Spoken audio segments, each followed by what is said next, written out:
Shalom Bapak, Ibu, Saudara yang terkasih di dalam Tuhan. Mari di pagi hari ini kita kembali mempersiapkan hati kita untuk bersama-sama mempersembahkan pujian, mempersembahkan hati kita untuk Tuhan. Selamat pagi Yesus, selamat pagi Roh Kudus. Pagi hari ini Tuhan, kami mau Tuhan datang, Tuhan menyembah Engkau, dan kami bersyukur buat setiap anugerah-Mu dalam kehidupan kami. Yes God.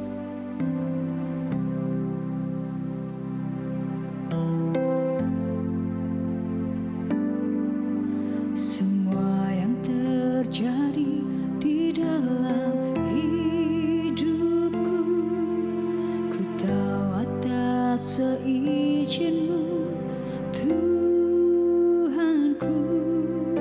Apa yang Kau perbuat di dalam hidupku, ku terima semua sebagai anugerah-Mu. Semua yang terjadi di dalam hidupku, ku tahu atas seizin-Mu, Tuhanku. Apa yang Kau perbuat di dalam hidupku, ku terima semua sebagai anugerah-Mu. Ku bersyukur Tuhan untuk semua yang ku alami. Ku bersyukur Tuhan, Kau beriku kekuatan. Ku percaya Engkau selalu besertaku, takkan tinggalkan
selalu besertaku, takkan tinggalkanku. Ku bersyukur Tuhan untuk semua yang ku alami. Ku bersyukur Tuhan, Kau beriku kekuatan. Ku percaya Engkau selalu besertaku, takkan tinggalkanku. Oh, ku bersyukur Tuhan untuk semua yang ku alami. Ku bersyukur Tuhan, Kau beriku kekuatan. Ku percaya Engkau selalu besertaku, takkan tinggalkanku. Ku bersyukur Tuhan untuk semua yang ku alami. Ku bersyukur Tuhan, Kau beriku kekuatan. Ku percaya Engkau selalu besertaku, takkan tinggalkanku, takkan tinggalkanku, takkan tinggalkanku.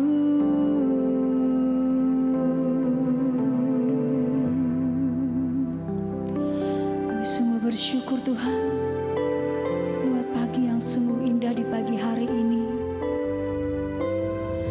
Dan saat ini Tuhan, kami siap Tuhan. Kami siap untuk mendengarkan firman-Mu Tuhan.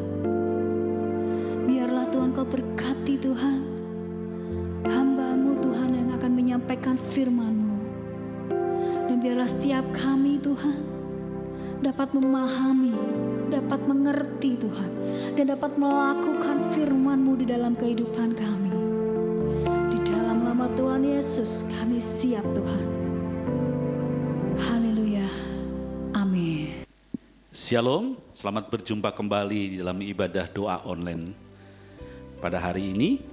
Hari ini kita akan belajar bersama-sama masih tentang kasih karunia, dan tema pada kesempatan yang luar biasa ini adalah kasih karunia membuat kita dipercaya menjadi gembala.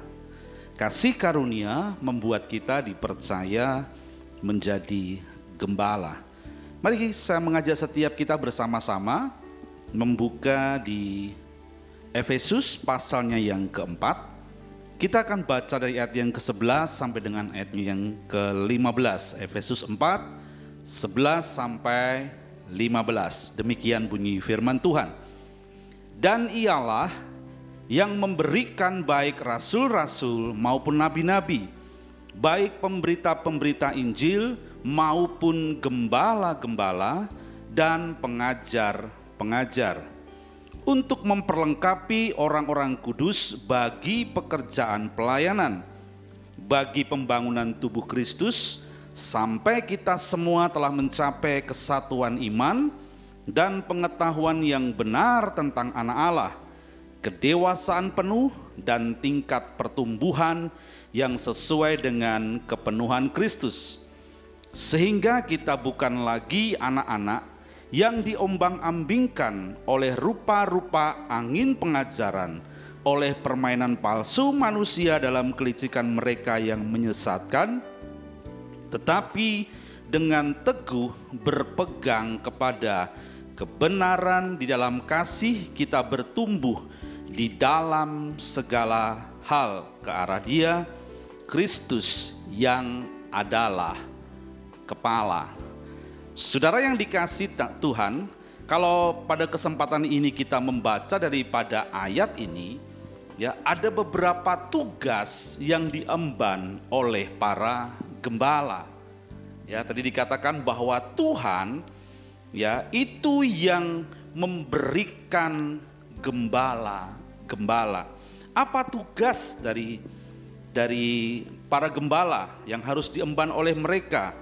Yang pertama adalah memperlengkapi orang-orang kudus untuk pekerjaan pelayanan.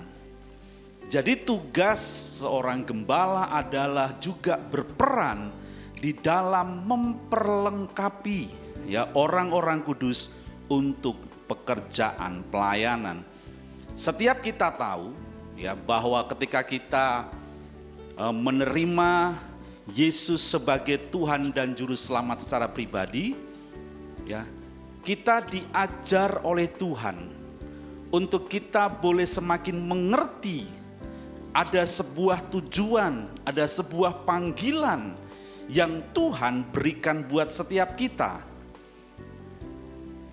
Ada amanat agung yang Tuhan nyatakan buat kita,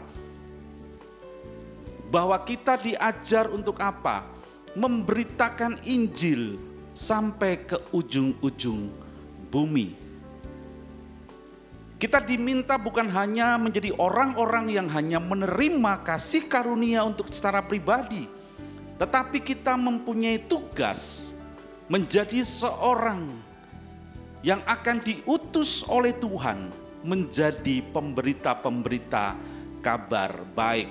Ya, makanya ketika kita menerima Tuhan Yesus sebagai Tuhan dan Juru Selamat pribadi, kemudian kita terhisap atau tinggal dalam sebuah komunitas, sebuah gereja. Ya, kalau kita akan ada di gereja GKI Pondok Daud. Nah, kita diajarkan untuk bagaimana kita memiliki fungsi. Jadi bukan hanya setiap minggu kita datang beribadah kepada Tuhan, setelah itu pulang, ya minggu datang lagi, setelah itu pulang. Enggak, saudara, di gereja ini diberikan kesempatan untuk setiap kita mengalami pertumbuhan iman, pertumbuhan rohani. Ya, kita diajar bagaimana kita bisa menjadi orang-orang yang hidupnya benar, yang belajar memiliki kehidupan yang kudus. Bukan hanya buat kita secara pribadi, tetapi ada sebuah panggilan buat kita, yaitu melakukan pekerjaan pelayanan. Ini sungguh luar biasa, saudara. Dan di sini peran sebagai gembala adalah memperlengkapi. Ya, setiap orang diberikan karunia tertentu atau talenta tertentu. Dan ini gunanya bahwa kasih karunia itu memberikan kepada gembala untuk memperlengkapi orang-orang kudus yang terpanggil di dalam pekerjaan Tuhan, sehingga mereka boleh berfungsi dengan baik, berfungsi dengan benar di dalam setiap panggilan mereka. Ada yang dipanggil sebagai seorang pemberita firman, ada yang dipanggil sebagai seorang pemuji, ada yang dipanggil sebagai seorang pemain musik atau imam musik, ada yang dipanggil sebagai pendoa. Nah, melalui apa yang gembala dapatkan, itu setiap mereka memperlengkapi orang-orang yang rindu terlibat di dalam pekerjaan pelayanan. Sehingga setiap orang-orang yang diperlengkapi dapat berfungsi dengan baik, dan tentunya nama Tuhan yang dipermuliakan. Lalu yang kedua, saudara, kalau kita membaca ayat di dalam Efesus tadi, ayat 11-15, tugas yang diemban para gembala adalah, yang kedua adalah pembangunan tubuh Kristus agar memiliki kesatuan iman dan pengetahuan yang benar mengenai Tuhan. Para gembala yang ditunjuk oleh Tuhan, ya, di mana mereka juga belajar mengenal Tuhan.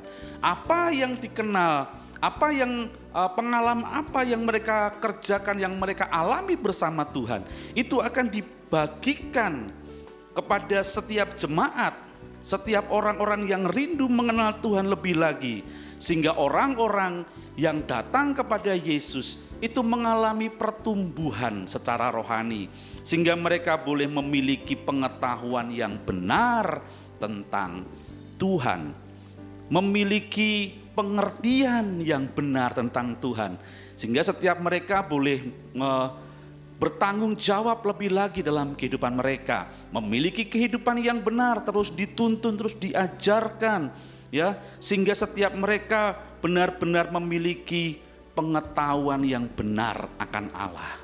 Karena dengan pengetahuan yang benar akan Allah, maka saya percaya pengenalan akan Tuhan itu akan membawa sebuah terobosan iman dalam kehidupan mereka. Lalu yang ketiga, saudara, apa tugas yang diemban para gembala?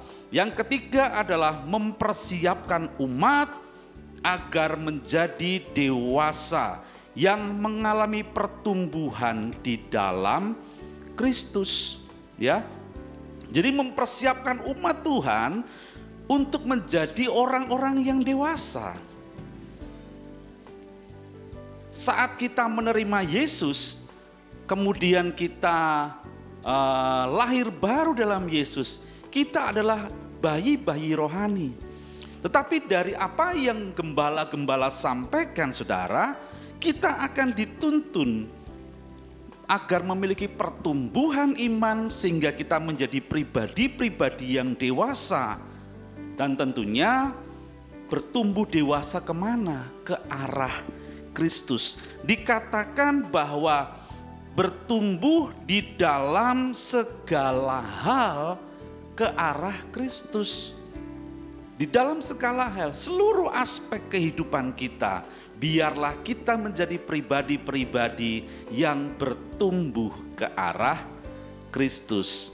Baik itu dalam pekerjaan kita, pelayanan kita, rumah tangga kita, studi kita, di masyarakat dan dimanapun Tuhan membawa kita dan tempatkan kita.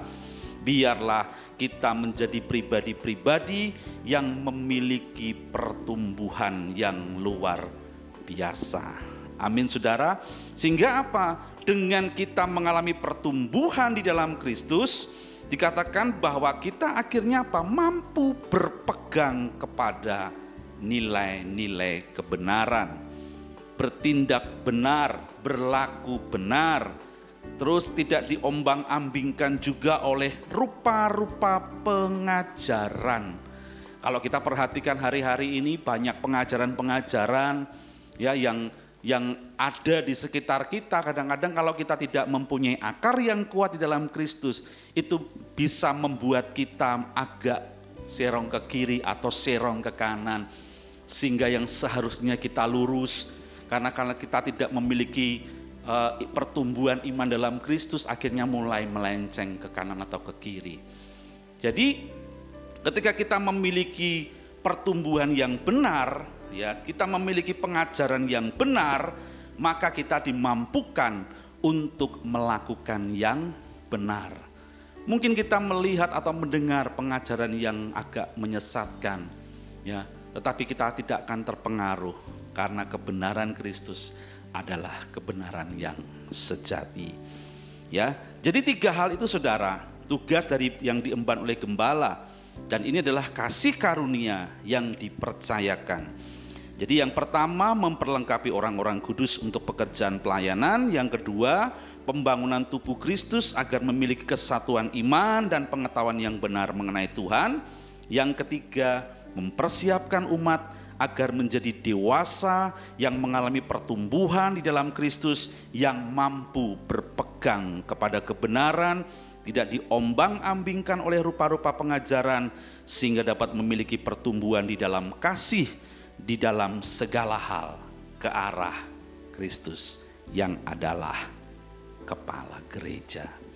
Untuk itu, saudara, peran dari penggembalaan umat sangatlah penting, dan itu membutuhkan kasih karunia Tuhan. Saya berdoa buat setiap kita orang yang dipanggil oleh Tuhan adalah orang-orang yang dipanggil menjadi gembala-gembala. Ya, gembala itu bukan hanya menggembalakan umat di dalam sebuah gereja, tetapi engkau menggembalakan keluargamu, menggembalakan istrimu, anak-anakmu, menggembalakan di tempat pekerjaanmu, ya, sehingga apa? Nama Tuhan semakin dipermuliakan. Kita mengalami pertumbuhan lebih lagi, dan orang yang ada di sekitar kita juga boleh mengalami hal yang sama. Demikian firman Tuhan hari ini, biarlah menjadi rema dan kekuatan buat setiap kita. Selamat berjumpa kembali, Tuhan Yesus memberkati. Haleluya. Amin.